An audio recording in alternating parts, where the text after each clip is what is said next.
Assalamualaikum warahmatullahi wabarakatuh. Assalamualaikum warahmatullahi wabarakatuh. Alhamdulillahirrabbilalamin. Assalatu wassalamu ala ashrafil anbiya wal mursalin. Muhammadin wa ala alihi wa sahbihi ajma'in. Amma ba'd, Mas Jamal yang saya hormati, Bapak Ibu segenap anggota Komite Sirsma dan tim khusus untuk reviewer dan penyusunan Sirsma edisi kedua. Yang Alhamdulillah ini ada Dr. Syafa, ada Mas Irfan, Mas Ardi, Dr. Catur, Mas Agus Budiantoro, dan Mbak Marni, Mas Arief. Ya. Usulan acara malam ini ya, yang menyampaikan awalnya Mas Ardi itu tentang konsep spiritual healthcare yang ini kita elaborasi lebih lanjut di dalam Sirsma edisi 2. Sehingga ini menjadi salah satu ciri penting bagi layanan ya, di Rumah Sakit Muhammadiyah Aisyah. Dan di situ ada, kalau yang dulu dikenal dengan istilah bimbingan rohani, kemarin disepakati, ya, kita tidak menggunakan lagi istilah bimbingan rohani, tapi bimbingan spiritual. Karena rohani itu lebih abstrak, agak lebih susah untuk ininya, maka teman-teman sepakat untuk menggunakan istilah bimbingan spiritual. Nah, sebenarnya model neuropspiritual ini menjadi bagian dari embryosisma, karena kita tahu ya embryosisma itu diawali dengan kerjasama antara MPKO dengan Majelis Tabligh yang waktu itu membentuk tim untuk menyusun yang pertama panduan dakwah rumah sakit. Ya. Kemudian panduan dakwah rumah sakit ini menjadi 2 buku. Waktu itu namanya buku apa induk dan buku pendamping. Yang kemudian pada penerbitan lanjutannya menjadi buku utama ya, dan buku pendamping. Ya. Kemudian yang kedua adalah holistic healthcare. Ya, ini kebetulan ketua timnya Mas Jamal. Termasuk yang panduan dakwah ini ketua timnya juga Mas Jamal. Jadi 2 tim ini. Sehingga ketika kita ingin membahas itu tentu nah ketua tim lebih memahami. Ya. Dan mungkin sekedar apa namanya ya ini bukunya kita sudah terbitkan. Ini kolaborasi antara Majelis Tabligh dengan MPKO, ya, yang judul bukunya Seri Panduan Dakwah dengan Holistic Healthcare. Nah, ini apa namanya? Ketua timnya adalah Mas Jamal. Nah, malam ini kita ingin mendapat overview dari Mas Jamal tentang eh, holistic healthcare ini, ya, atau psycho-spiritual healthcare. Yang ini menjadi bagian penting dari layanan Rumah Sakit Muhammadiyah yang kita lembagakan dalam SIRSMA, Standar Islami Rumah Sakit. Saya kira ini sekedar sebagai pengantar, nanti kita mendengar lebih banyak dari Mas Jamal tentang bagaimana overview dari konsep ini. Atur nuwun Mas Jamal atas kesediaan Iya, waktunya. Saya tahu sibuk sekali ini. iya, Dok. Ya, Iya, Alhamdulillah. Dok. Ya, Assalamualaikum warahmatullahi wabarakatuh. Assalamualaikum warahmatullahi wabarakatuh. Waalaikumsalam warahmatullahi wabarakatuh. Terima kasih Dr. Agus Sukatsa yang telah menyampaikan pengantarnya. Dan perlu kami sampaikan Ustadz Jamal yang hadir pada forum kali ini adalah seluruh anggota Komite Sirisma yang sesungguhnya semuanya berjumlah 13 orang. Bukan 13 PP lah Pak soalnya ya. 13 13 orang ini. Tapi kemungkinan nanti yang lain menyusul dan teman-teman tim SUS atau tim inti karena pada saat kita review sudah berhasil merumuskan secara keseluruhan, tetapi dalam penyelarasan, penyempurnaan sampai dengan finalisasi naskah kita eh, di apa dibantu, dan bahkan tidak hanya dibantu, justru yang mokoi ya teman-teman yang 5 ini.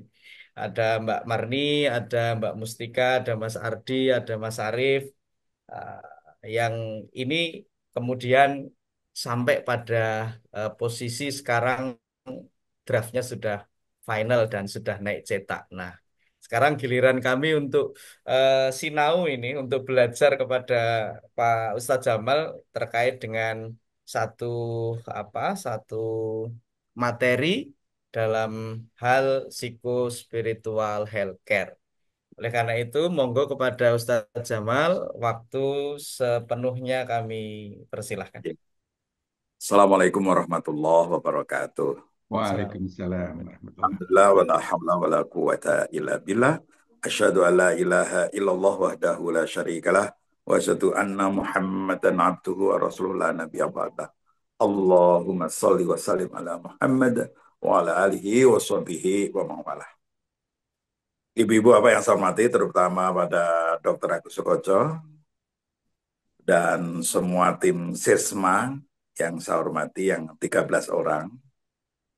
Saya bersyukur malam hari ini diundang untuk membicarakan sesuatu yang dulu ini semangatnya luar biasa. Semangatnya luar biasa. Sampai kemudian saking luar biasanya itu kita akhirnya bisa buat buku panduan dakwah rumah sakit plus 2 buku pendampingnya.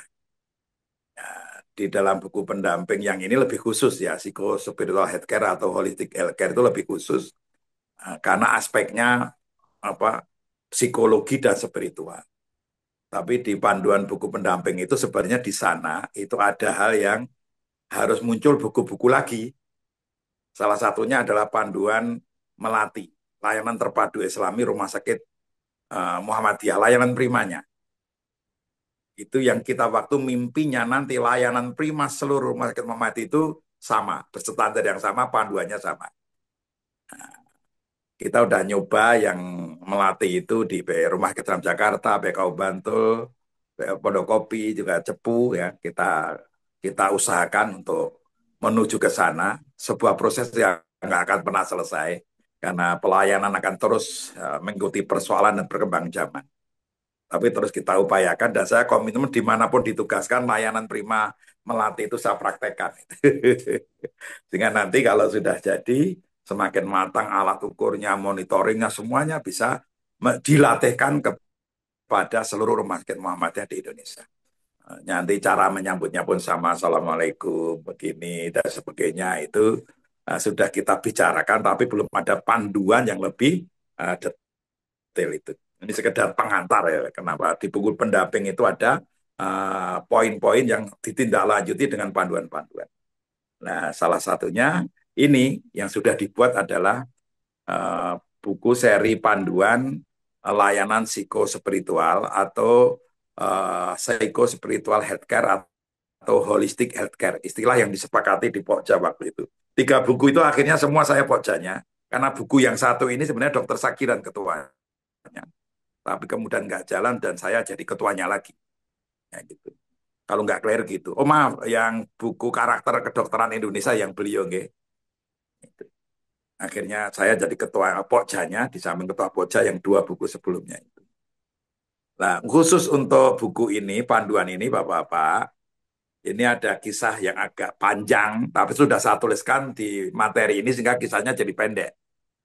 Jadi ini salah satu, dulu ketika saya akan pensiun dini dari polisi sebagai perwira polisi, terus akan kembali ke Muhammadiyah, semangat saya mumpung masih muda balik neng Muhammadiyah seperti ajakannya Ki Haji Ahmad Dahlan. Profesimu apa, dokter mau apa, balik ke Muhammadiyah.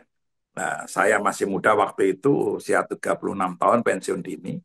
Terus saya berpikir kalau nanti saya ke Muhammadiyah mau melakukan apa. Nah, kemudian saya diskusi dengan beberapa teman. Salah satu titik kelemahan Muhammadiyah waktu itu adalah belum punya media informasi TV atau radio Muhammadiyah resmi. Belum punya sama sekali.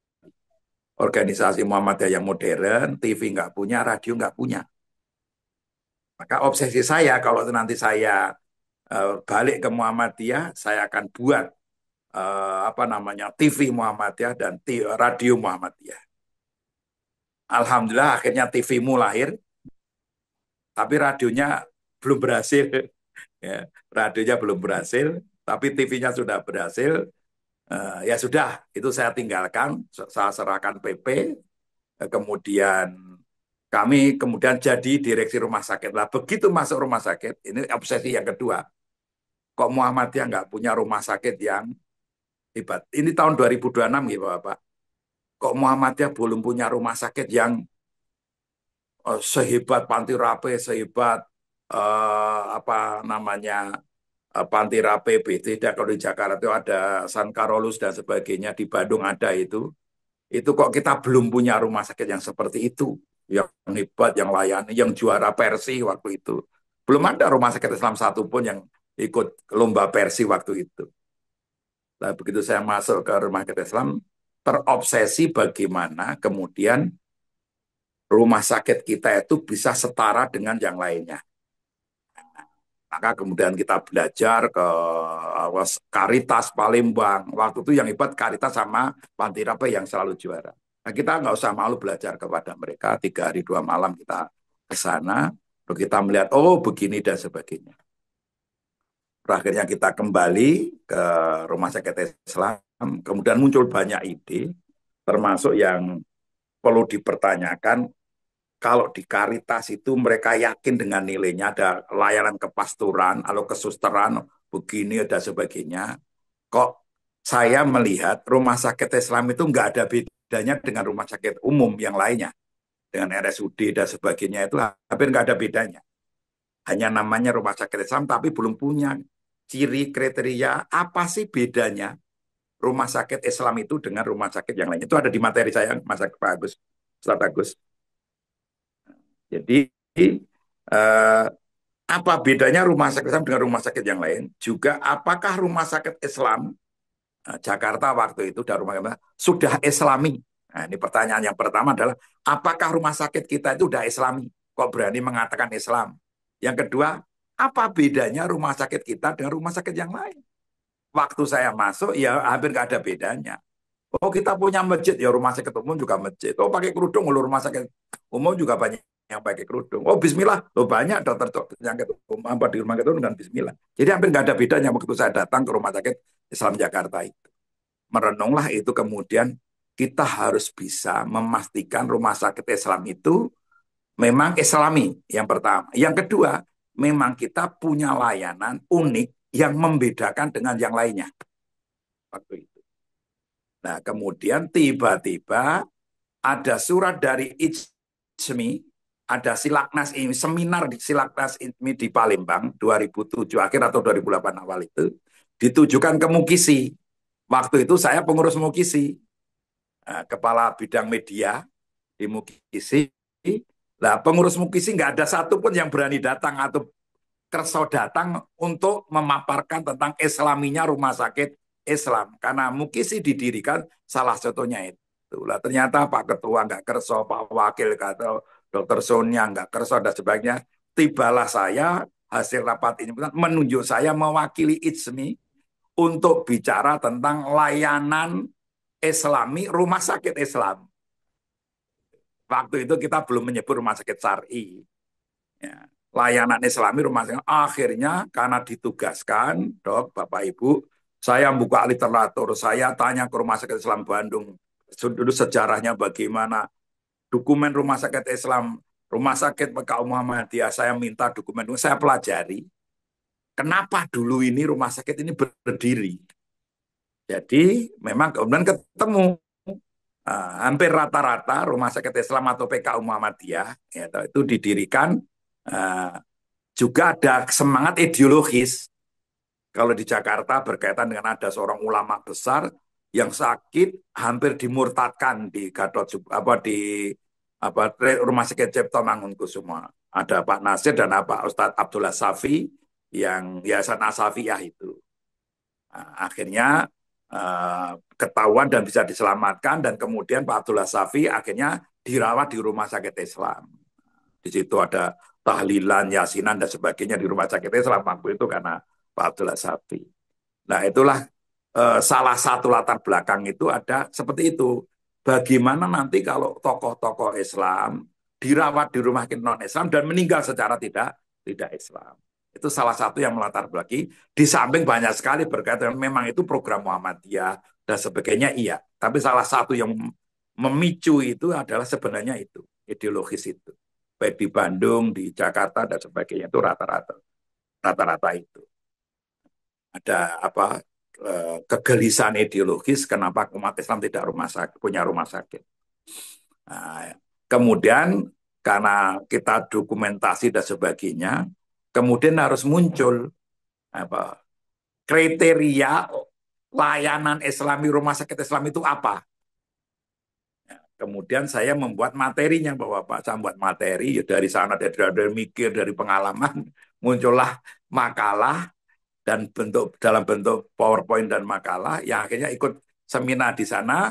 3 narasumber saya waktu itu adalah Ketua Persi yang pertama, seorang Brigadir Jenderal Angkatan Darat, saya lupa namanya, Bapak mungkin lebih tahu. Terus yang kedua adalah Profesor Amal Shah, gitu. Terus saya, Profesor Amal Shah bicara tentang sejarah rumah sakit Islam di seluruh dunia. Kemudian saya bicara dari aspek Islaminya rumah sakit Islam itu. Waktu niku kula membuat kriteria itu ada 11 kriteria. Makalah asli mudah-mudahan masih disimpan Dr. Agus Taufik Roman, karena makalah saya tak cari malah nggak ketemu. Tapi makalah itu pernah saya kasihkan ke Dr. Saleh Bazet, Direktur Rumah Sakit Jakarta, pernah saya kasihkan Dr. Agus Taufik.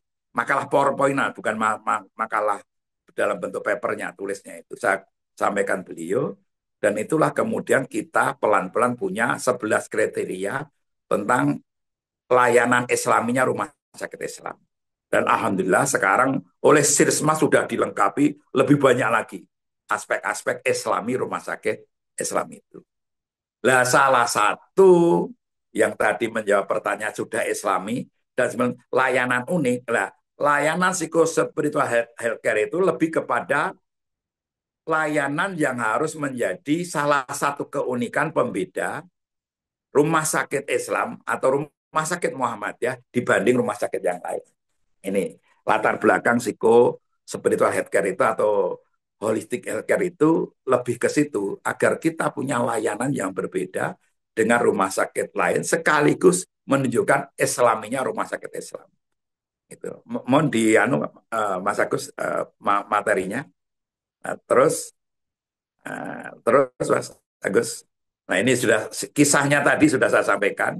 Nah, terus akhirnya saya menginisiasi usul kepada BPH dan kepada Direksi Rumah Sakit Islam Jakarta untuk mengadakan workshop nasional tentang layanan psikospiritual yang mengundang Kemenkes, mengundang para ahli dan sebagainya. Kita mengadakan workshop. Saya masih ingat waktu itu salah satu pesertanya adalah Dr. Umi, waktu itu masih wakil direktur, Dr. Masudi yang sekarang jadi ketua Mukisi itu peserta waktu itu dalam workshop itu. Saya masih ingat betul. Dan saya hafal salah satu dari sekian peserta itu dua orang. Dokter Umi Lamongan dan Dokter Masudi sekarang ketua Mukisi. Ya, itu baru hal yang baru yang kemudian kita bicarakan, kita workshopkan, mengundang pemerintah, pakar, ahli, dan sebagainya untuk bicara tentang layanan psikospiritual. Nah, latar belakangnya, nah ini apa namanya di bawahnya latar belakangnya. Jadi Bapak Ibu yang saya hormati, dari situ kemudian lanjut lagi, Mas Agus, ya itu kemudian muncul mengapa tenaga medis harus memperhatikan aspek psikospiritual, psikologi dan spiritual pasien. Insa rumah sakit, khususnya tenaga medis, harus memperhatikan aspek psikospiritual. Nah, terus juga masalahnya mengapa atau apakah Anda yakin pasien yang datang ke rumah sakit hanya mengalami sakit fisik? Nah, ini kan pertanyaan lain. Jadi mengapa kita harus memperhatikan aspek psikospiritual juga pertanyaan, apakah kita yakin orang yang sakit itu hanya sakit fisiknya? Kemudian kita akan menemukan jawabannya. Ternyata siapapun yang sakit, orang yang sakit itu akan muncul aspek psikologi dan spiritualnya. Pasti. Nah, nanti besar kecilnya, tinggi rendah, nilai poinnya akan ada alat ukurnya yang dibuat Dokter Sagiran yang kemudian kita modifikasi. Itu alat ukurnya adalah disertasi doktor beliau, kemudian kita modifikasi atas seizin beliau sehingga memudahkan kita memiliki alat ukur. Lanjut dok, Mas Agus, Ustadz Agus. Oke, itu untuk meyakinkan kita. Jangan sampai kita itu ngelola rumah sakit Muhammadiyah, rumah sakit Islam ya, tapi kemudian kita lupa tentang aspek psikospiritual ini. Juga kita memperlakukan pasien lebih kepada fisiknya saja, mengabaikan aspek psikologi dan spiritual. Lanjut. Nah, ini kisah dan ini kita lampirkan di bagian akhir Bapak Ibu. Di buku itu kita lampiri kisah nyata ya untuk memperkuat diskusi kita di masalah layanan psikospiritual waktu itu sudah dalam bentuk buku dan kemudian dicantumkan dua kisah yang bisa menjadi bacaan kita, literatur kita untuk memotivasi ya bahwa seluruh layanan rumah sakit Muhammadiyah itu harus memperhatikan aspek psikologi dan spiritual. Nah ini kisahnya nggak usah saya ceritakan di sini. Intinya ada pasien yang kemudian sakit di rumah sakit non Muslim dirawat sekitar 3 bulan nggak sembuh, semakin parah. Karena parah dibawa ke rumah sakit Islam dengan harapan kalau meninggal husnul khotimah. Ternyata kemudian malah pasien ini sembuh di rumah sakit Islam dengan cerita yang mengharukan.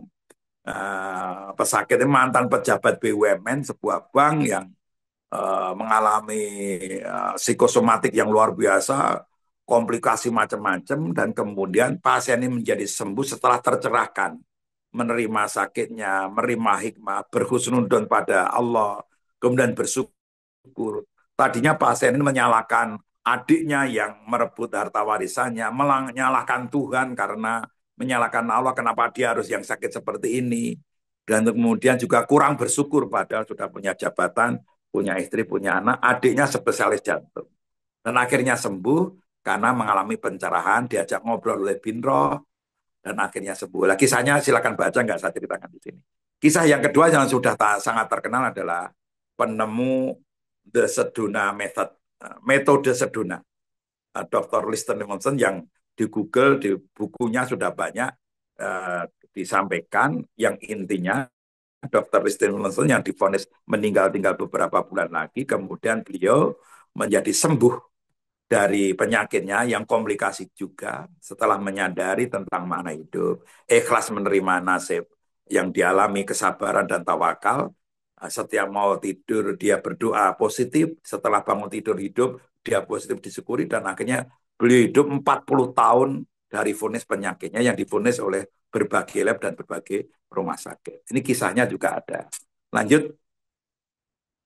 Ini sekedar pengantar karena buku kan biar kita yakin seperti itu. Nilai-nilai di atas merupakan aspek psikospiritual paling penting dalam proses penyembuhan dan cara menghadapi sakit dan penderitaan. Menerima hikmah, berpikir positif, rasa syukur, ikhlas, sabar, dan tawakal itu menjadi penting. Dan itu sudah kita buktikan ketika kita kemudian mengambil data para pasien-pasien yang sedang dirawat dengan form yang sudah kita buat itu, yang mengacu pada disertasi dokternya Dr. Sagiran itu, memang kemudian menemukan seperti ini, kaitannya dari dengan aspek hikmah atau pemanaan, cara berpikir, rasa syukur, sabar, dan tawakal, serta ikhlas dengan penyakitnya itu. Lanjut.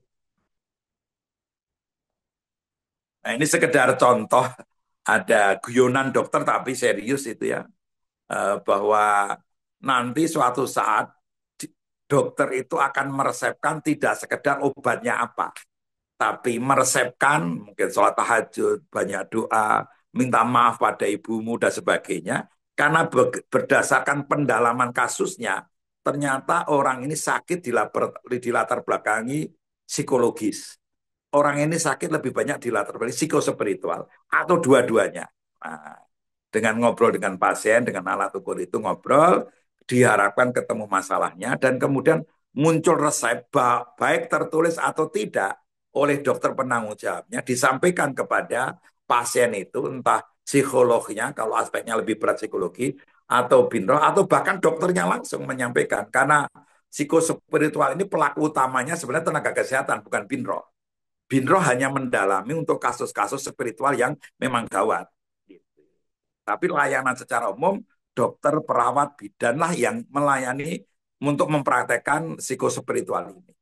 Karena kita meyakini kalau dokter yang bicara, perawat yang bicara, psikolog yang melakukan pendalaman akan lebih efektif. Binroh khusus berkaitan dengan pendalaman spiritual. Tidak semuanya kemudian menerima layanan binroh yang sama. Karena kita menemukan kasus ketika dokter Umi, dokter Masudi, kita ajak praktek kasus di rumah sakit Islam waktu itu, ada seorang pasien, waktu itu dokter Umi atau yang dokter Masudi, saya lupa yang itu apa, karena dia di ICU, kemudian suaminya itu datang dengan wanita cantik. Saya kira, kita mengira itu adalah istrinya. Ternyata itu selingkuhannya.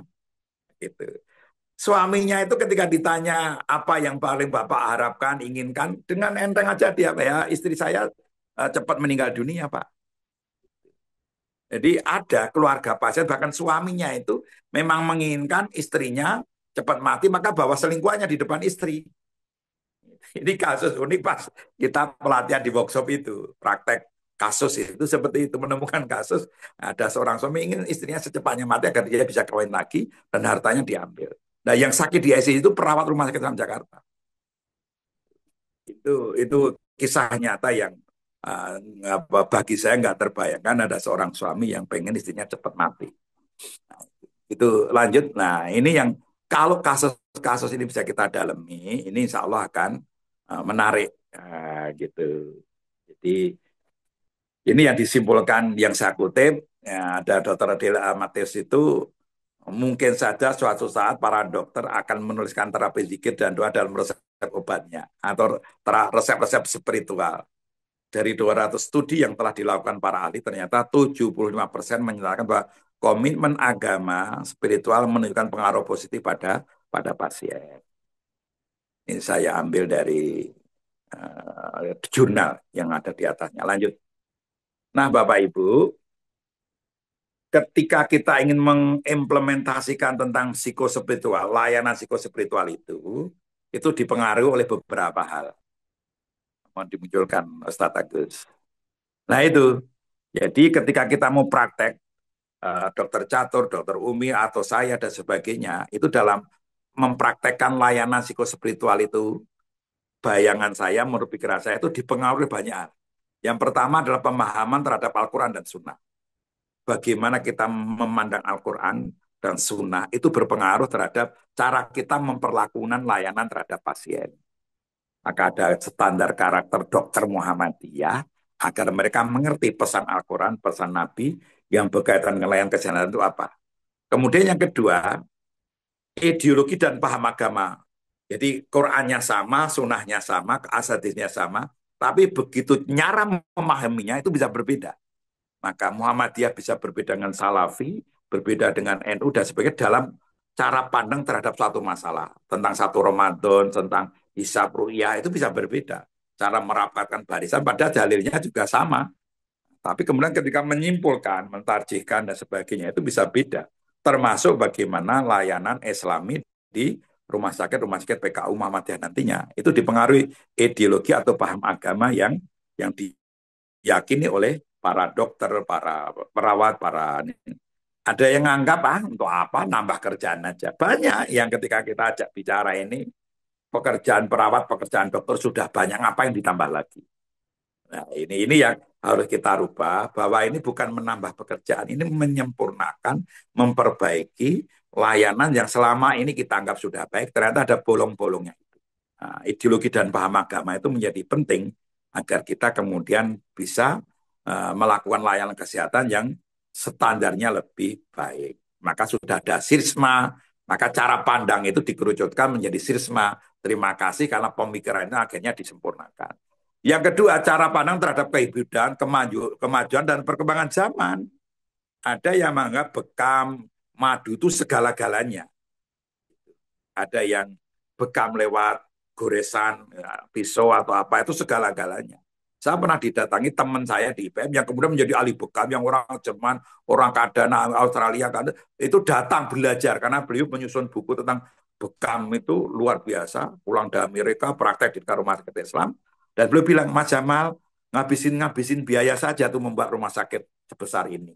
Bekam itu menyelesaikan semuanya.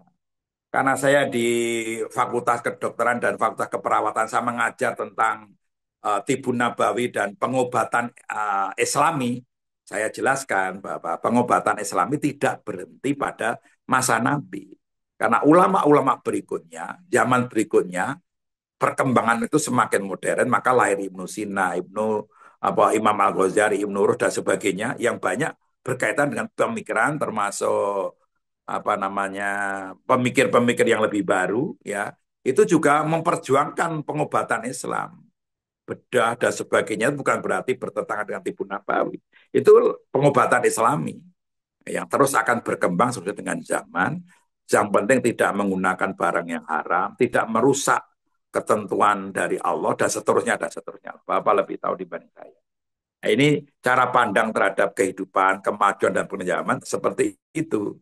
Nah, terus bagaimana kalau rumah Muhammadiyah buka ini dan sebagainya? Kan masih jadi diskusi lah itu, Pak.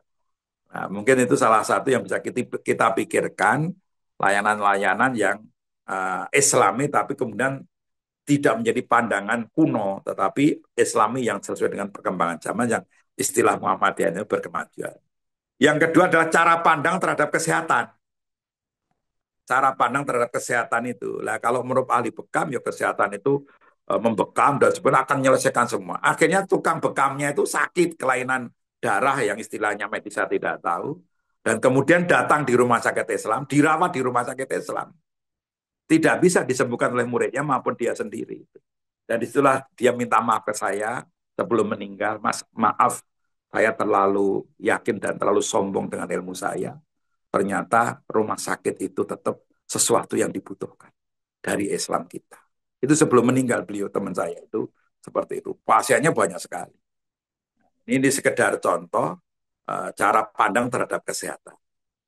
Bisa beda, sesama dokter aja bisa beda. Cara pandang terhadap profesi dan pekerjaannya. Nah ini yang nanti akan sangat berpengaruh terhadap Islami atau tidaknya. Juga cara pandang terhadap profesi dan pekerjaannya.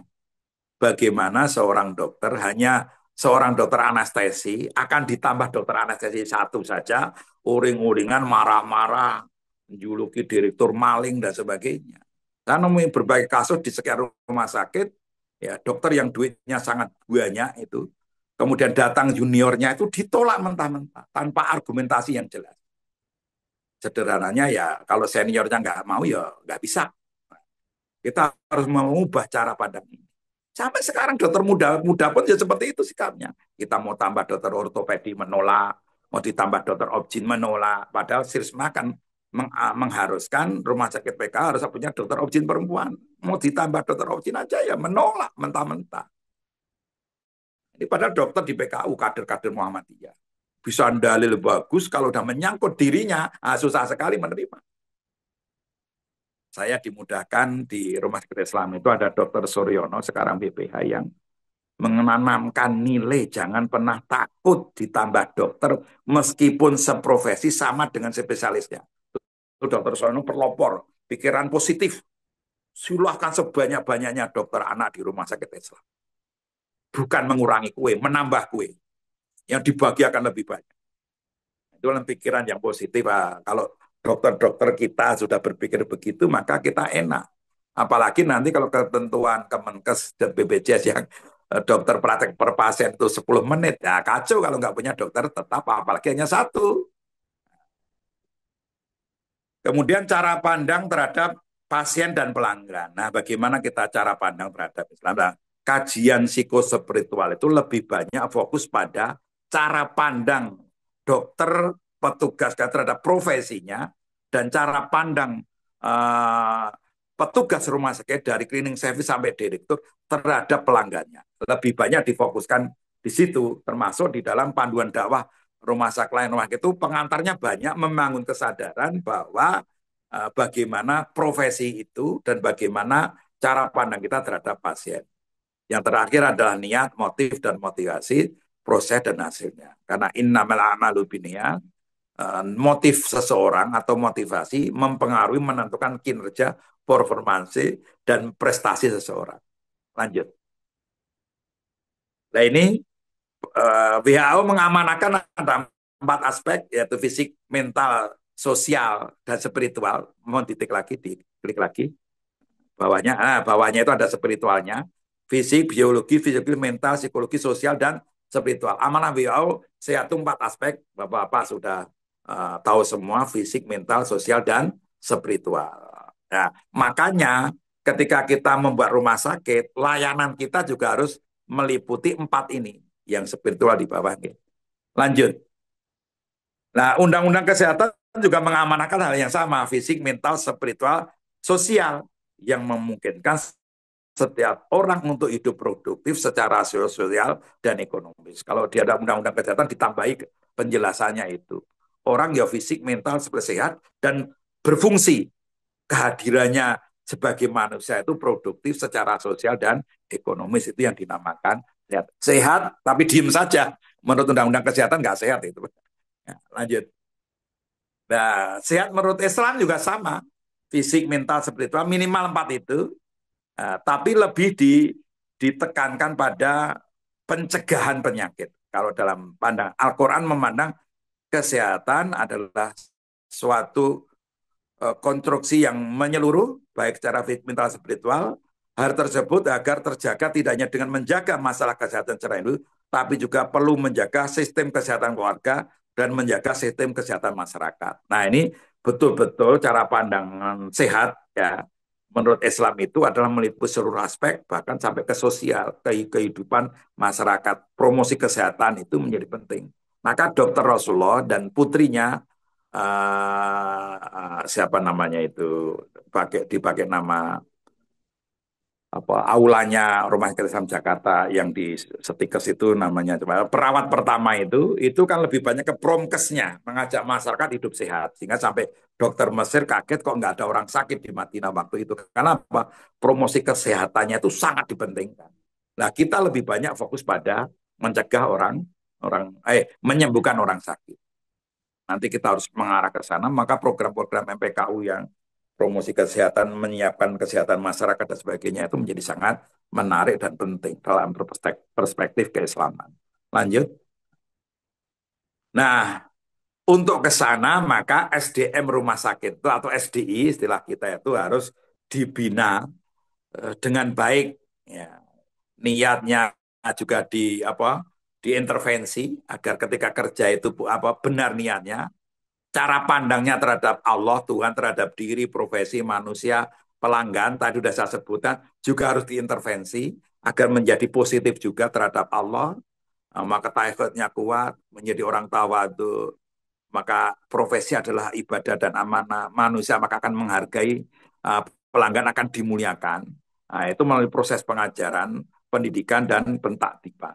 Nah, ini butuh namanya sosialisasi, internalisasi, kemudian kulturisasi, dan ada reward dan punishment. Seluruh sistem tanpa reward dan punishment itu tidak akan berjalan dengan baik. Baik melatih, layanan, sisma itu harus ada penghargaannya, ada reward dan ada punishment-nya kalau kita mau program ini berhasil. Jangan seperti program yang lain akreditasi paripurna bintang 5 tapi bariku terus layanannya ambruk ya. Ternyata bintang 5 terpenuhi tapi layanan memuliakan pasiennya tidak terpenuhi. Nah, kita pengen sisma itu begitu dapat mumtaz, dapat paripurna, maka kemudian yang paling dirasakan oleh pasien itulah yang menjadi nilainya tertinggi berpengaruh terhadap mereka. Bagaimana layanan psikospiritualnya, yang 4 aspek tadi, juga kemudian layanan primanya, karena itulah yang paling dirasakan oleh pasien. Layanan yang unik yang membedakan itu menjadi sangat sangat penting. Nah, ini salah satu keunikan kita melayani mereka, memuliakan dengan memperhatikan aspek medisnya, psikospiritualnya, psikologi, spiritualnya, dan kalau bisa sosialnya. Kenapa ini muncul sosial, teman-teman? Kami di Rumah Kitab Jakarta, saya hampir 9 tahun di Rumah Kitab Jakarta, itu ada kasus banyak pasien-pasien yang kita tolong berobat gratis. Waktu itu kan belum ada BPJS. Tapi kemudian ketika sembuh, pulang, digarap oleh misionaris. Mereka sakit, sembuh, ya, ekonominya lemah, masuk misionaris, garaplah kehidupan sosial ekonominya. Kita yang menyembuhkan dalam tanda kutip melayani pengobatan, misionaris yang memetik hasilnya, dimodali dan akhirnya mereka murtad. Nah, layanan sosial itu harus didesain dengan lazismu yang kita miliki atau dengan juga rumah sakit punya program untuk itu, ya, agar kemudian nanti setelah pulang pasien itu bisa ibadahnya lebih bagus, keluarganya lebih bagus, juga bisa mau aktif di Muhammadiyah bagi yang Muhammad. Ya, paling tidak aktif jamaah di masjid. Nah, sosial ini yang harus kita juga intervensi dan kita masih banyak kurang memperhatikan di aspek yang keempat sosial. Bagaimana sosial ketika sakit dan sosial setelah mereka pulang dari rumah sakit. Nah, ini menjadi dakwah yang bisa kita kerjasamakan dengan cabang ranting dan masjid-masjid di mana pasien itu ada. Lanjut. Lanjut, Ustaz. Nah, siapakah pelanggan atau pasien itu? Pasien bukanlah sekedar seorang yang sakit dan membutuhkan pengobatan dan perawatan di rumah sakit. Pengantar ini masuk dalam ketiga buku. Karena itu salah satu hal yang sangat esensial ketika kita melihat pasien itu siapa. Jadi pasien bukan sekedar orang yang sakit dan membutuhkan pengobatan dan perawatan di rumah sakit. Pasien sesungguhnya adalah para hamba Allah yang diutus Allah, dalam tanda kutip utusan Allah, yang dihadirkan oleh Allah ke rumah sakit kita, ke PKU Muhammadiyah, ke rumah sakit Islam, rumah sakit Khotijah, Siti Aminah, kalau di Bumi Ayu yang saya ketua BPH-nya, namanya Rumah Sakit Umum Muhammadiyah Siti Aminah, Bumi Ayu dua banget itu. Nah, itu itu seperti ini. Jadi bagaimana kita cara pandang sebagai hamba itu positif terhadap pasien itu. Memang dia menjalani perawatan karena sakitnya, tapi juga kita harus memandang itu dengan penuh takjub, rasa syukur pada Allah. Allah telah berbaik hati mengirimkan pasien itu kepada kita.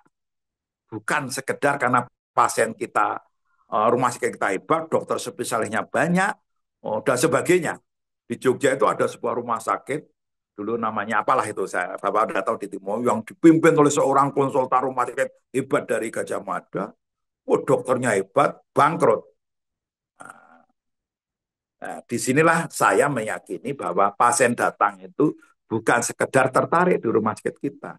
Memang juga digerakkan Allah untuk datang ke, maka dia saya sebut sebagai utusan Allah. Tapi bukan utusan Allah dalam pengertian Rasulullah, bukan.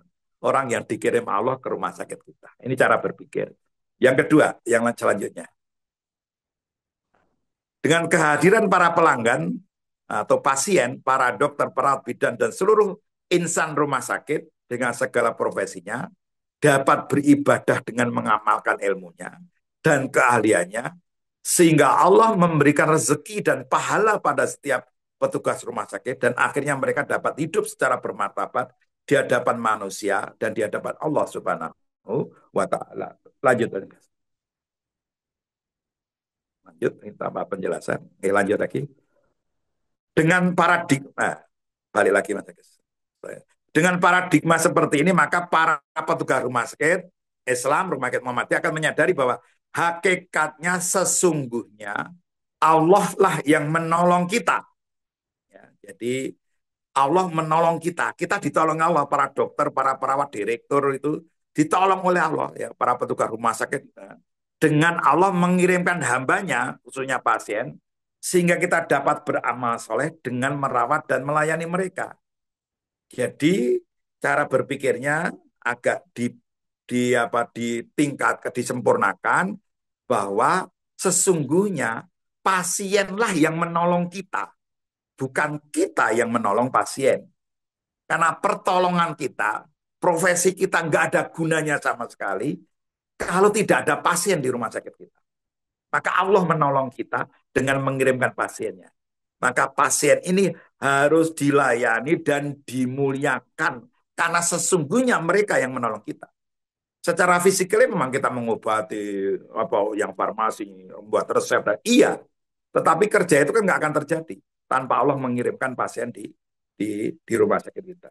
Nah, kalau cara pandang ini diyakini oleh seluruh petugas rumah sakit, para dokter, tidak akan ada dokter spesialis menolak teman sejawat karena junior untuk praktek di rumah sakit kita.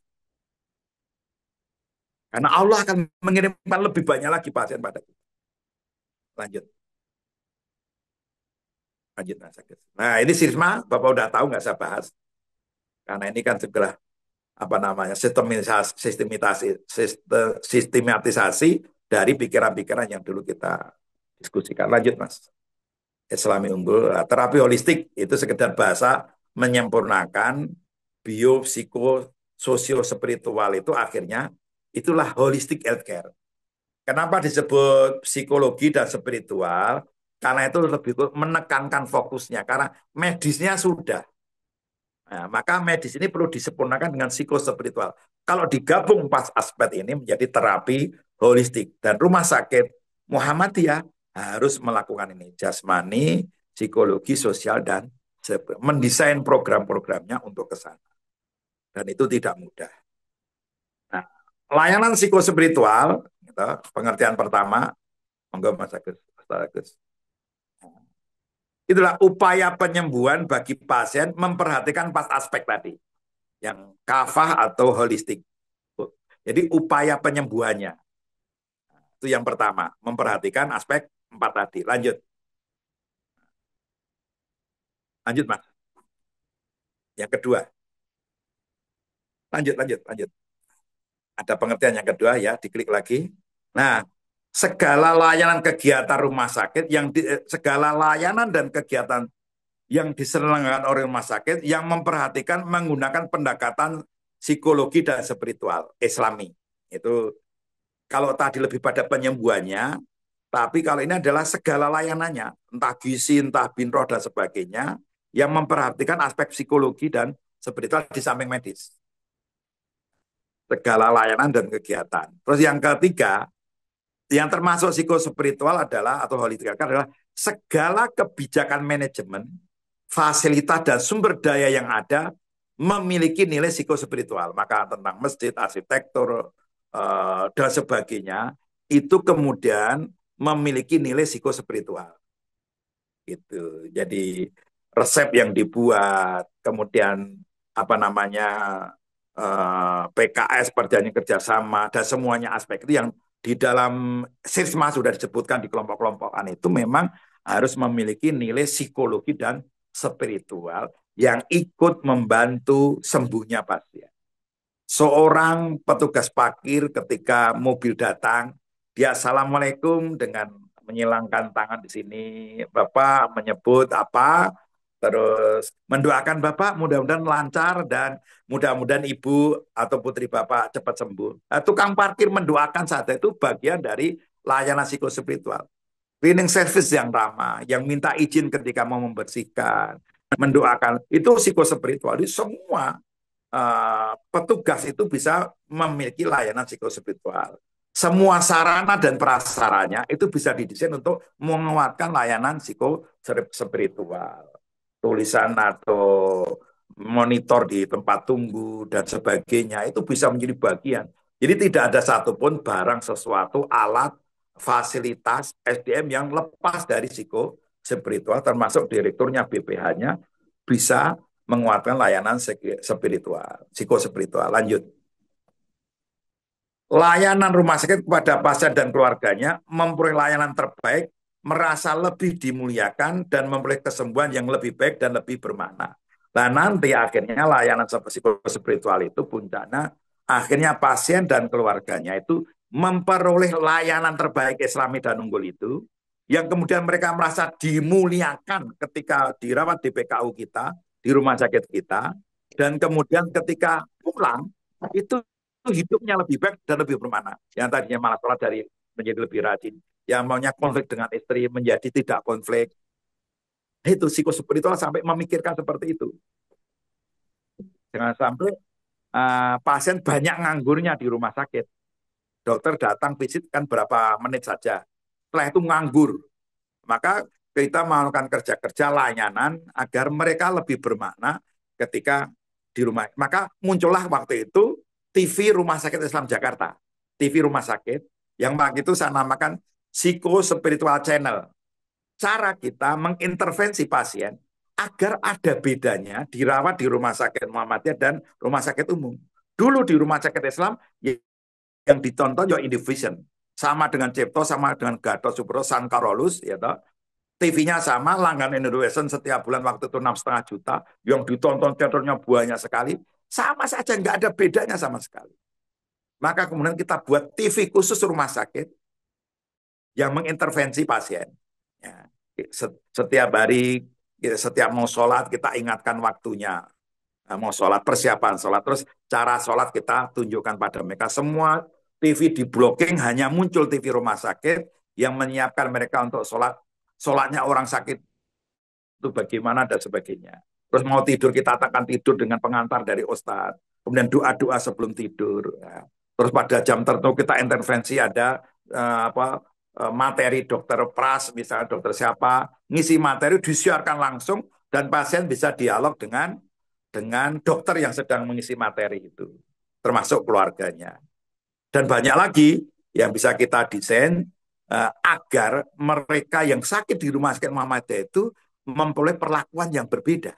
Jangan hanya medis dan nonton TV, waktu itu huka-huka, waktu itu apalah zaman waktu itu ya, seperti itu. Yang ditonton begitu melek, oh apa. Nah, makanya waktu itu Rumah Sakit Islam Jakarta, kita buat 2 channel. Channel yang sifatnya edukasi dan channel yang sifatnya spiritual. 2 channel, 24 jam itu bukannya. Ada bacaan Al-Quran, musik yang lembut dan sebagainya.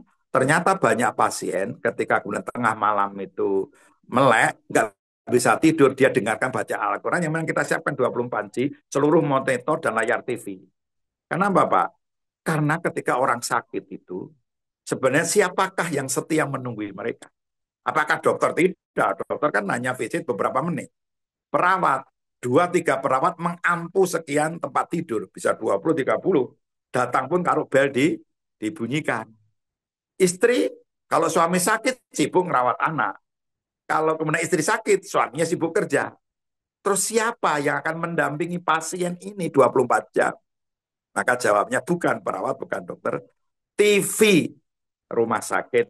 Waktu itu kan belum model HP. Ya. TV rumah sakit. Maka TV rumah sakit harus di-blocking di jam-jam tertentu untuk mengintervensi positif agar orang sakit itu lebih bermakna. Sakit itu bagaimana? Itu penting dalam layanan rumah sakit. Sehingga itu bedanya. Maka waktu itu Rumah Sakit Islam Jakarta juara 1 Persi Award dalam layanan psikospiritual. Saya waktu itu mewakili ke Thailand, Bangkok waktu itu. Itu sekedar pengantar agar psikospiritual ini kalau benar-benar dilaksanakan, maka itu salah satu cara kita memberikan layanan Islami dan memuliakan pelanggan. Atau baik, lanjut, Gus. Nah, saya kira dilewati saja. Intinya ini bagaimana kita rumah sakit mempunyai fungsi dakwah dan perkaderan. Maka layanan psikospiritual ini agar seluruh petugas itu bisa memberikan layanan yang lebih memuliakan dengan memperhatikan aspek psikologi dan spiritual. Jadi psikospiritual bukan binroh, tidak sama dengan binroh. Binroh nanti mendalami pasien yang kasusnya adalah spiritual. Nah, seperti itu. Lanjut, Mas Agus. Lanjut, pentingnya psikospiritual di rumah sakit. Lanjut, ini hanya kesimpulan-kesimpulan aja. Nah, Bapak Ibu, kondisi pasien yang diharapkan dari psikospiritual healthcare itu sebelum pelayanan akan menjadi seperti ini, setelah diobati akan seperti ini. Ini sudah digambarkan di materi ini. Intinya kita menyiapkan psikologi spiritualnya sebelum seseorang itu dioperasi, sebelum orang dilakukan tindakan dan sebagainya, berproses selama di rumah sakit, kita layani itu pendekatannya. Pak perawat ngobrol, yang mengambil data bukan binroh, yang mengambil data ini adalah perawat. Ya, perawat atas izin dokter penanggung jawab, ngobrol. Yang perawat itu kalau jam terbangnya tinggi, nggak usah bawa catatan. Nanti ngobrol, tapi sudah mencakup apa yang kita inginkan, 7 poin di alat ukur HC atau PSHC itu. Lanjut, lanjut, Mas Agus. Nah, bila sembuh semakin dekat pada Allah dan sebagainya ini. Nah, agar layanan psikospiritual ini terwujud, maka petugasnya harus seperti ini. Memposisikan pasien sebagai manusia utuh dan mulia dengan segala aspek kepribadiannya, bukan sekedar individu yang sedang bermasalah dengan organ tubuhnya. Jadi begitu pasien datang, mengeluh sakit jantung, sakit ini, itu betul. Tetapi jangan lupa bahwa ini bahwa yang datang adalah hamba Allah, manusia, yang memiliki kepribadian, memiliki aspek-aspek dalam dirinya, bukan sekedar fisiknya. Nah, itu. Lanjut, Mas Agus. Siapapun yang datang atau sakit harus selalu diperlakukan dengan penuh kemuliaan. Mau BPJS, mau umum, mau Askes zaman dulu ya, Askes dan sebagainya itu kita perlakukan dengan penuh kemuliaan. Enggak peduli mereka kaya atau miskin, dia adalah utusan Allah dikirim ke kita. Kita syukuri Allah mendatangkan pasien di rumah sakit kita dan kita perlakukan dengan penuh kemuliaan. Maka ada API, Perilaku Islami, ada Melati, Manajemen Layanan Tempat Islami, dan seterusnya, dan seterusnya. Dan ada layanan psikospiritual. Lanjut. Lanjut, Mas.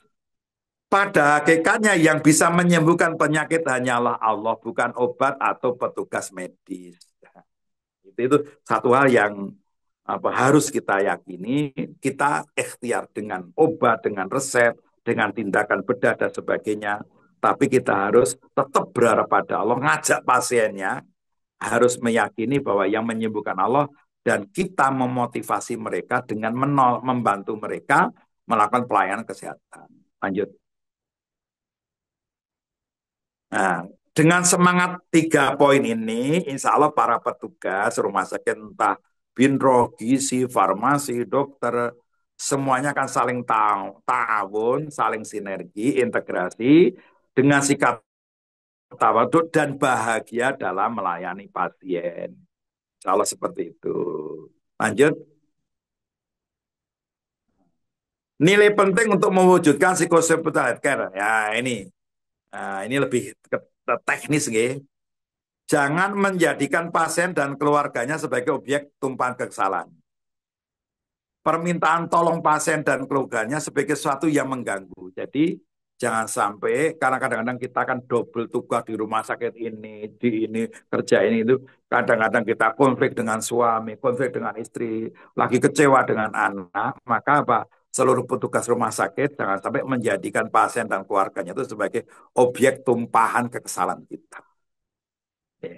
Saya pernah punya cerita bagaimana seorang perawat di rumah sakit yang pernah saya ikut mengelola itu, ketika dipanggil pasien, ya, seorang ibu-ibu suaminya sakit, kemudian memanggil perawat karena suaminya muntah darah.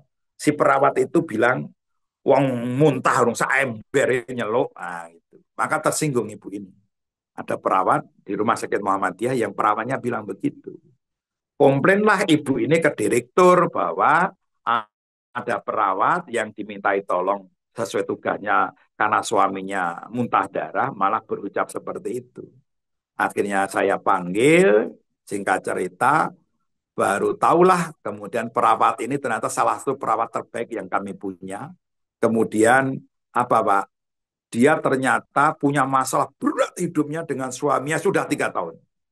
Sering dipukuli suami, gajinya dirampas, suaminya tergila-gila harta karun itu loh Pak. Jadi perawat kita tuh menderita 3 tahun bertahan menjadi perawat yang baik. Malam itu jebol, penderitaannya nggak bisa ditanggung lagi, dan kemudian perawat yang sangat baik, sangat santun ini malam itu karena tekanan kemudian berucap seperti itu. Setelah kita temukan dengan keluarga, setelah tahu masalahnya, keluarga maklum dan malah mereka menjadi seperti satu keluarga. Nah, sekedar contoh. Jadi permintaan tolong pasien apapun jangan sampai kita anggap mengganggu apalagi yang tugas malam, apalagi dokter yang jamnya sangat sibuk. Ini jangan sampai mengganggu. Permintaan tolong pasien itu sesungguhnya adalah jalan tol kita untuk meraih surganya Allah Subhanahu wa taala. Lanjut.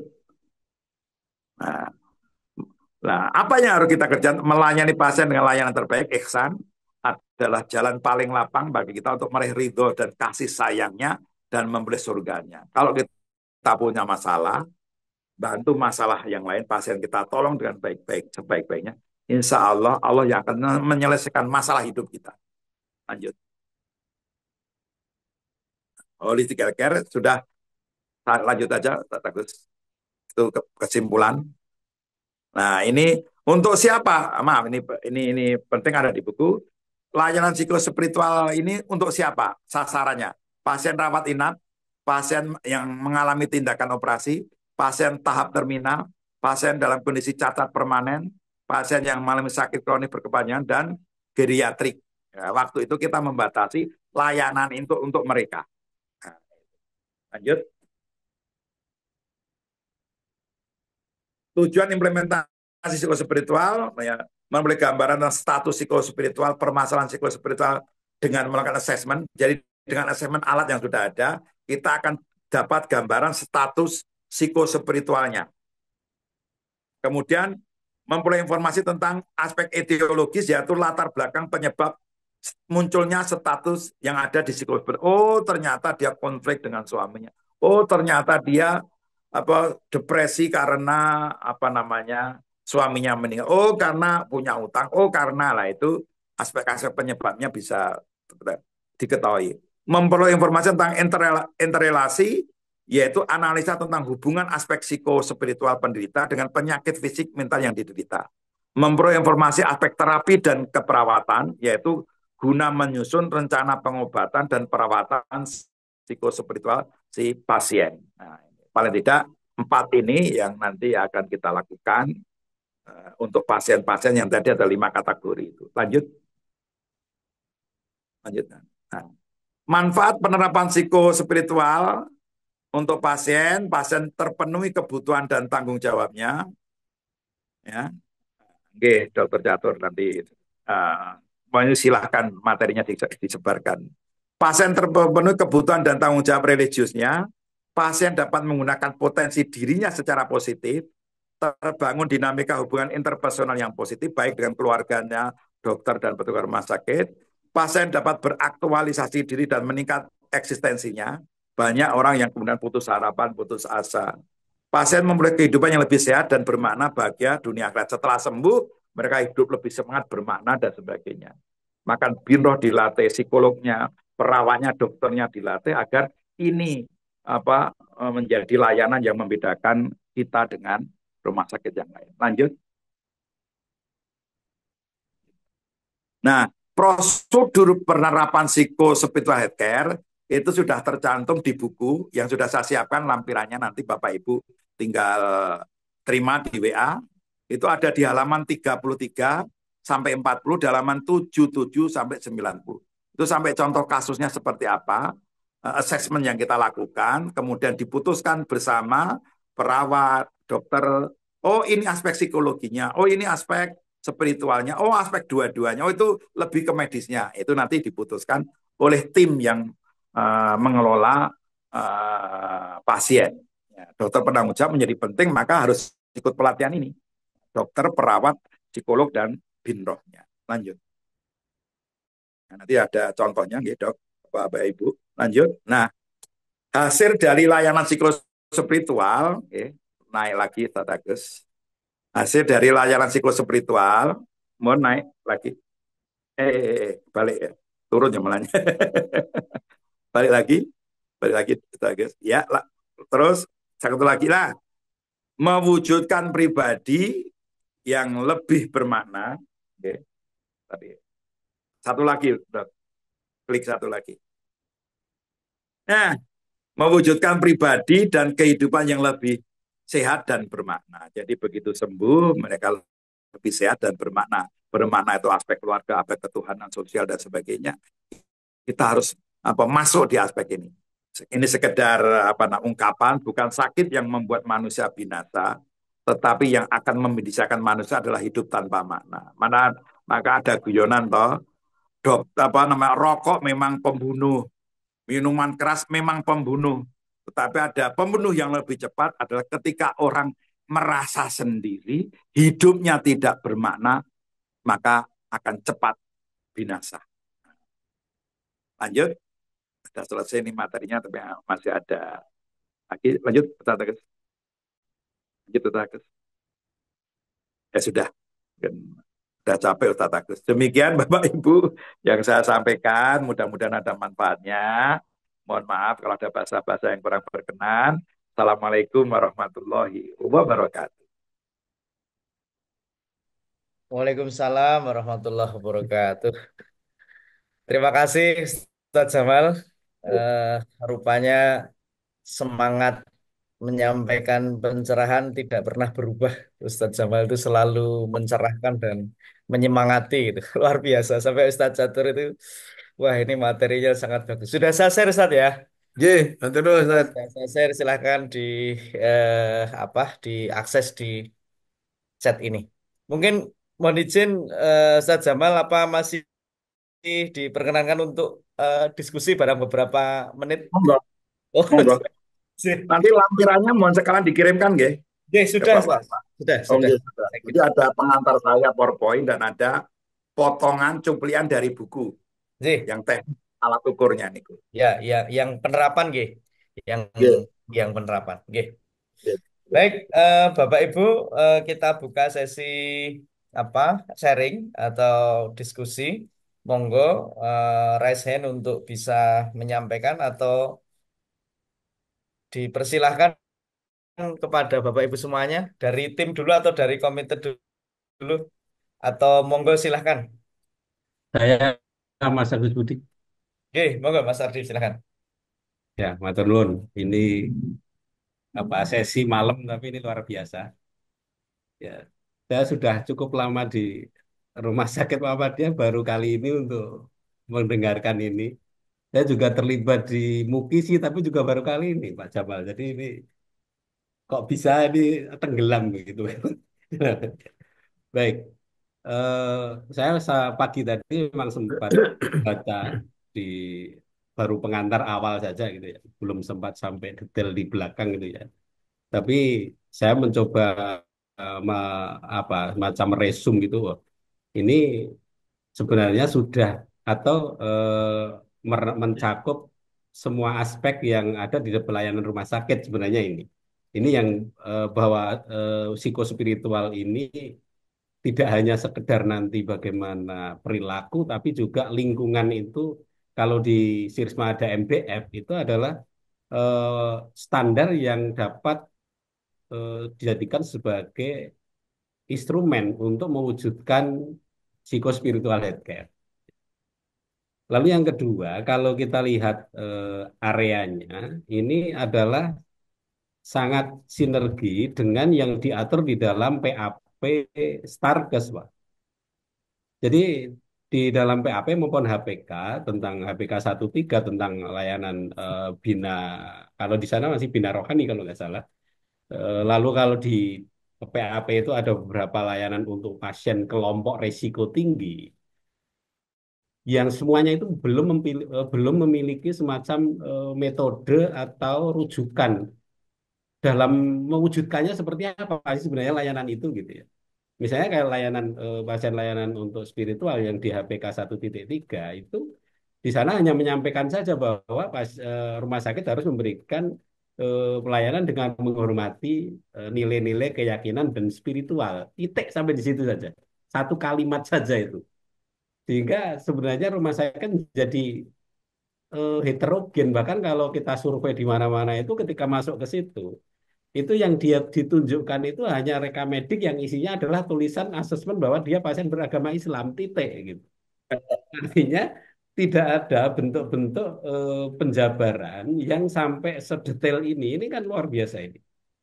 Lalu juga terkait dengan bagaimana pasien-pasien yang risiko tinggi, tadi ada pasien dengan apa kalau di apa namanya di Starkes ada asuhan pasien untuk akhir hayat atau yang dalam kasus terminal ini semuanya ada. Jadi saya eh, berpikiran bahwa sebenarnya supaya ini tidak terjadi duplikasi harus ada upaya elaborasi dari standar psikospiritual ini masuk ke dalam standar Starkes sehingga orang atau rumah sakit untuk RSMA itu isi dari beberapa panduan pelayanan yang spesifik tadi, saya anggap spesifik karena memang tidak ada di umum gitu ya.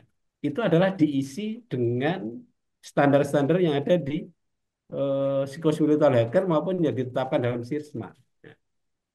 Ya, eh, ini muncul sebenarnya saya juga tidak terlalu ngelegewo, bahasannya apa ya? Karena yang dirumuskan Mbak Mustika itu adalah pakai ketika diskusi itu menggunakan ini apa ini yang diangkat gitu ya. Lalu pakai HC saya juga belum tahu. Singkatannya saya nggak tahu saya HC itu apa gitu ya. Terus lalu dari Mbak Marni itu yang grupnya di SDI ternyata menuliskan di sana ada bahwa ada kewajiban untuk pelatihan khusus itu staf rumah sakit itu harus menjalani atau mengikuti pelatihan spiritual healthcare. Ini kan sesuatu yang dua hal yang saya tidak awal tidak tahu, tapi sebenarnya ini kayak tumbuh ketemu tutup gitu. Artinya mempunyai koneksi yang eh, atau karena ini kemarin disempat di review Dokter Agus yang sudah tahu dari ujung pangkalnya jadi ini digabungkan atau bagaimana saya kurang tahu tapi akhirnya titik temu di simpul itu adalah itu. Nah, nah di eh, nextnya kira-kira begini. Eh, kita punya tim yang sudah TOT untuk implementasi ini atau belum satu gitu karena di Sirsma itu ada persyaratan bahwa ada pelatihan psikospiritual sehingga dalam implementasi ini otomatis sebenarnya mewajibkan semua RSMA itu menerapkan standar ini untuk implementasi pelayanan spiritualnya termasuk nanti di dalamnya adalah bagaimana pelayanan-pelayanan pada kelompok pasien risiko tinggi yang tadi saya sebut ada pasien yang akhir hayat, ada tadi ada yang pasien dengan catat permanen dan lain sebagainya itu di situ kan ada banyak di Starkes itu di kelompok-kelompokan yang di dalamnya tidak disertai dengan referensi bahwa ini cara melakukannya seperti ini. Nah, dengan ini sebenarnya kan ada sebuah terobosan bahwa kita mempunyai karakteristik atau mempunyai ciri khas dalam mewujudkan layanan yang diatur di dalam Starkes, tapi menggunakan versi kita gitu ya.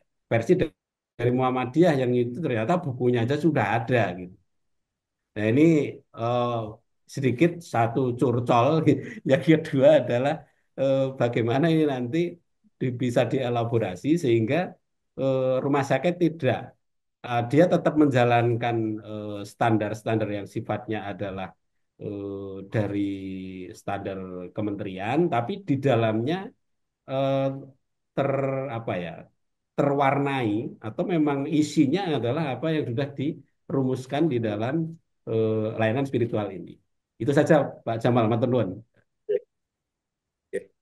Oke, terima kasih Mas Adi. Jadi saya catat poinnya justru pada karena HHC ini, Holistic Healthcare ini menjadi salah satu elemen yang diwajibkan di Sirisma ini, sehingga bagaimana kemudian perangkat-perangkat untuk pola penerapan di rumah sakit agar standar. Kira-kira begitu ya Mas Ardi ya? Ya, betul. Sampai kepada muncul terkait dengan tim trainernya dan sebagainya. Nah, nanti tinggal bagaimana kemudian kita bersepakat apakah harus sampai dengan pola seperti itu atau include dengan eh, apa kebijakan-kebijakan yang bisa kemudian dirumuskan oleh rumah sakit. Itu nanti perjalanan berikutnya yang disampaikan oleh Mas Ardi. Terima kasih. Nanti mohon tanggapannya Ustadz Jamal, monggo. Ini harapan dan saran ya saya kembalikan pada MPKU no. Sirsma. Karena Saya saya dan catat ini nanti. teman-teman sudah menyiapkan itu perangkatnya, panduan, Siap, buku siap, siap. utama, buku pendamping, Gitu. buku PSHC atau HC. Bahkan sekarang saya lagi mematangkan layanan prima Rumah Sakit Muhammadiyah. Nanti kalau sudah beres, tak serahkan ke MPKU agar itu bisa dilatihkan. Di PSHC ini bisa dilatihkan. Dulu pas Baitul Arkom awal-awal para direktur rumah sakit, saya mengisi materi ini di PKU Jogja untuk seluruh direktur rumah sakit yang waktu itu ikut Baitul Arkom. Masih waktu Dokter Erin masih sugeng. Nah, saya diminta menyampaikan ini karena Dokter Erin, ini sangat penting. Ini yang akan membedakan rumah sakit Muhammadiyah dengan yang lain. Maka Pak Jamal mohon disampaikan kepada para direktur agar punya perhatian. Inilah waktu itu saya ngisi sehari itu malah untuk seluruh direktur yang ikut Baitul Arkom itu di mana itu di PKU Jogja, di PAU Gamping, di PKU Gamping. Saya masih ingat betul itu. Waktu terus acaranya di hotel di dekat apa itu pusat pameran itu nggih. Itu bukan yang pesertanya di Jalan Ring Road Selatan waktu hotel Hotel apa itu. Gajah. Hotel Nah, Gajah. itu saya lupa. Ya udah, kalau yang miliknya bis itu ya. Iya, Rosin betul. Hotel. Iya, Rosin. bukan, Nah, itu bukan. waktu itu direktur kumpul di situ sama ingat. Ya. Nah, terus waktu itu kita sudah ngumpulkan beberapa rumah sakit untuk jadi eh, fasilitator atau TFT trainer for training itu training for trainer itu maaf itu sudah beberapa rumah sakit Pak itu Bantul kemudian Lamongan Rumah Sakit Islam Jakarta Rumah Sakit PKU Jogja terus sama satu lagi mana lupa 5 rumah sakit awal yang waktu itu kita programkan untuk menjadi percontohan dimulai dari Bantul, terus juga Lamongan itu sudah ada assessment, sudah dipraktekkan, sudah ada hasilnya, dan itu menjadi contoh waktu itu ketika pelatihan, maaf, Baitul Arkom untuk para direksi waktu itu. Sudah ada contoh-contohnya, hasilnya, dan sebagainya. Itu dong. Jadi saya sebagai orang yang diamanai waktu itu bersama teman-teman menyusun buku ini, sangat senang kalau buku yang sudah susah payah kita workshopkan di Jogja, di Bandung, dan sebagainya ini kemudian bisa diimplementasikan di rumah sakit. Minimal kita tunjuk beberapa rumah sakit percontohan dalam di Jakarta satu, Jatpur. Nanti Jawa Timur sekolahnya ke rumah sakit itu. Nah, yang lainnya ke rumah sakit itu. Titik poin yang nanti memudahkan. Saya kira saran Oke. Pak Abdi saya sangat bergembira karena itu memang bisa dilatihkan. Ya. Oke. Untuk melatihnya. Ya. Itu, Oke. Pak. Terima kasih Ustaz Jamal dan kita Ya. sepakat Mas Ardi bahwa ini kan living dokumen ya artinya memang tentu tidak akan pernah selesai ya Ustaz Jamal ya nanti Iya, eh, betul. pasti akan selalu dan sering kita juga berdiskusi dengan Mas Ardi selama proses finalisasi ini ketika pada saat mencermati dokumen itu selalu melihat, oh kok ini belum ya, oh kok ini belum ya. Artinya memang itu menjadi satu hal yang positif menurut saya. Tinggal bagaimana kemudian kan nanti rumusannya kira-kira gitu. Terima kasih Ustaz Jamal. Monggo Dokter Catur tadi sudah resen kelihatannya. Ya, terus Assalamualaikum warahmatullahi wabarakatuh. Eh, Waalaikumsalam. Warahmatullahi Menarik wabarakatuh. memang ini apa yang disampaikan oleh Ustadz Jamal tadi itu. Ya beberapa beberapa item memang sudah kami lakukan di rumah sakit kecil kami di PD Alhamdulillah. di Tulangan itu ya sudah Alhamdulillah. kami lakukan. Nah, karena sangat menarik itulah dan kemudian menjadi penghubung kan, menjadi penghubung antara sisma yang ada saat ini dengan bagaimana kita bersikap kepada pasien dalam bentuk holistic care ini. Eh, usul, usul, usul. Oh, Ketika 2526 besok itu memungkinkankah Ustadz Jamal ini menjadi salah satu pemateri awal-awal. Jadi sebelum bicara terkait dengan MBK dan seterusnya itu, MBF dan seterusnya atau yang lain. Nah, itu Ustadz Jamal, saya kira ini ketika disampaikan di depan setelah Dr. Agus Sukaja barangkali itu menjadi sangat menarik. Kemudian terimplementasikan dalam berbagai macam IP yang ada itu menjadi klop semangat di depannya itu. Gitu. Kalau memungkinkan dan masih ada slot waktu usul usul Oke. karena ini menjadi daya tarik yang luar Sebenarnya biasa tidak hanya slot ketika waktu, mungkin waktunya Ustadz Jamal yang kalau slotnya nanti bisa kita atur gitu kira-kira. mohon. Jadi istilahnya anu bukan hanya sekedar memohon ini, memohon. Jadi lebih dari memohon. Untuk Ustadz Jamal meluangkan waktu lah. Kalau memang disepakati oleh tim untuk Ustadz Jamal memberi materi ini, ya. Saya kira itu usul-usul saya. Insya Allah Oke. saya kalau sering menyebut kalau niku prajurit Muhammadiyah. Kalau didawi siap itu aja. Wah, siap. Tinggal Anu tinggal langsung langsung kita buatkan suratnya ini. tinggal saling menyesuaikan waktunya saja. Oke, monggo Dokter Agus Kaca, monggo Dok. Ya, itu slotnya paling memungkinkan itu melengkapi presentasi di pelayanan. Nah, di dalam pelayanan itu mungkin sesinya yang semula berapa menit bisa diperpanjang. Terpanjang. Nah, Nah, izin saya sehingga anu sebentar. terintegrasi dengan pelayanan. Karena ini kan sebenarnya kan di masalah pelayanan itu.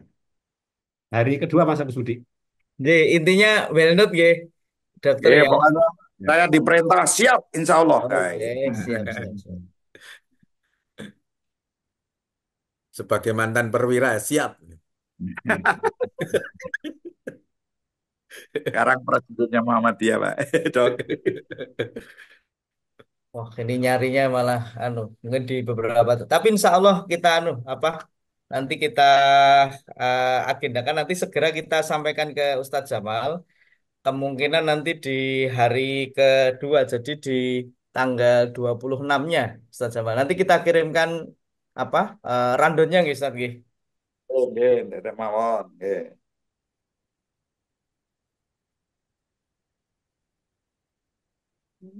Monggo masih ada yang mau disampaikan? Dokter Agus mungkin mau menambahkan?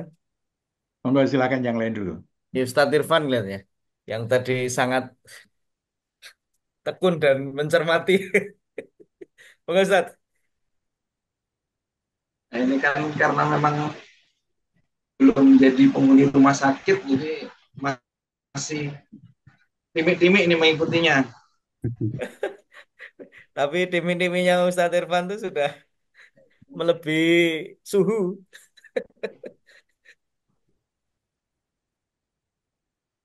Monggo ada Mbak Marmi, ada Mbak Mustika. Ini di aspeknya Mbak Mustika nggih, Mas Ardi ya Ya, kalau nggak itu salah ya. Mbak Mustika seneng kuwi nek Ustaz Jamal ngisi. Hai. Karena sing ngewangi le jelasno gitu. Nggih, boleh usul nggih. Boleh, boleh. Ya, Assalamualaikum warahmatullahi wabarakatuh. Assalamualaikum. Waalaikumsalam. Matur nuwun Ustaz Jamal sudah kembali mencerahkan saya dan Pak Arif. Saya dulu pernah ikut pelatihan HC tapi udah tahun berapa ya sebelum ditinggal Pak Arif ke Gamping. Dan alhamdulillah Jogja Gamping ini sudah mengaplikasikan HHC itu jadi masuk di rekam medik elektronik kita. Jadi kalau saya usulnya sebagai pembuka saya sepakat Ya. dengan Dr. Catur. Jadi para para peserta tanggal 25 itu malah openingnya kalau saya usulnya materinya Betul, Dr. ya. Jamal. Jadi itu Setuju. menginspirasi semua semua aspek. Nah, nanti kalau apa dibutuhkan untuk praktek bagaimana kita aplikasinya, Pak Arif insya Allah bisa bantu nanti bagaimana sih aplikasi HLC ini untuk eh, jadi bagaimana sih kita melakukan pengkajian di acceptance, di obedience, sampai kemudian nanti ada scoring di hasil dari assessment itu. Itu usul saya, Pak Nurul.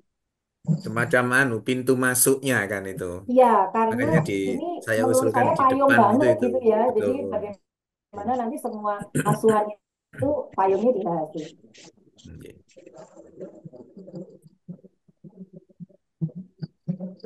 Nih, setuju pokoknya usul itu yang baik-baik, setuju. Setuju nggak Dokter Agus ya? Setuju, setuju. Tapi urutannya nih Oke, itu nyambung dari saya Mbak ketemu Mustika. kelihatannya Mas. Ini kalau urutannya di opening itu nanti pancingnya belum ada. Maksud saya kenapa tadi disebut bahwa ini nyambung dari pelayanan dari Dokter Agus tadi bahwa supaya pancingnya itu sudah dikeluarkan bahwa di dalam standar itu mengatur bagaimana pelayanan spiritual di harus diterapkan baru masuk Ustadz Jamal eh, apa ya konten eh, yang akan diimplementasikan seperti ini. Nah itu saya kira kok nyambungnya ke sana sehingga jangan muncul di awal nanti kok Oke. tahu-tahu ada ini apa nih maksudnya Berarti kemana ini kan nggih, kurang. Mas Ardi ya, eh, paling memungkinkan di Rabu 26 Februari ini nggih.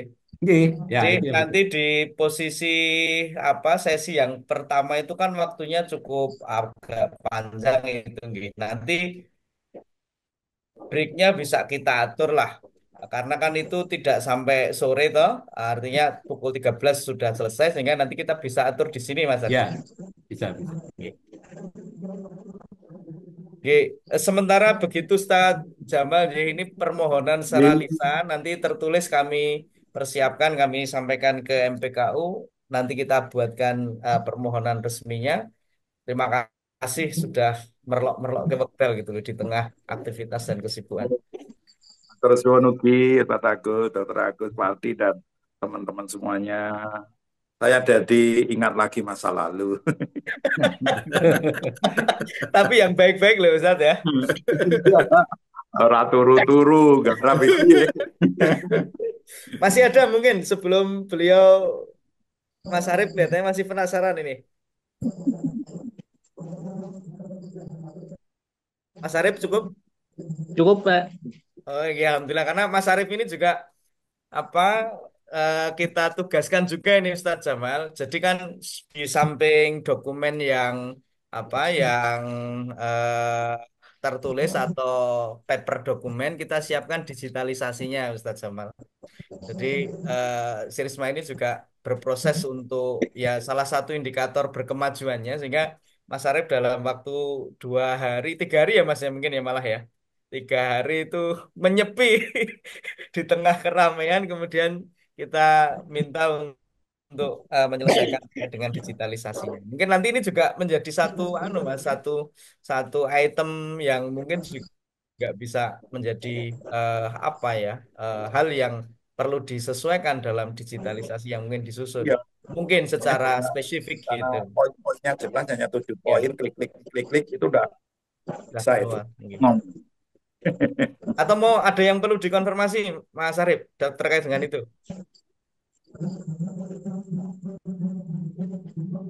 Cukup, Pak. Enggak. Cukup?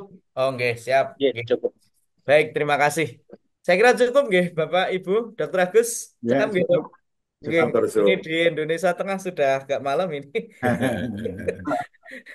Terima kasih Jelas-jelas. sekali lagi Ustadz Jamal atas ilmunya pada kesempatan malam hari ini. Mudah-mudahan jadi amal kebaikan Ustadz Jamal Ya. dan kehadiran Bapak Ibu pun demikian. Mudah-mudahan dicatat menjadi amal kebaikan kita semua. Amin. Terima Ya. kasih atas atensinya, kehadirannya, sumbang saran, gagasan, ide dan sebagainya.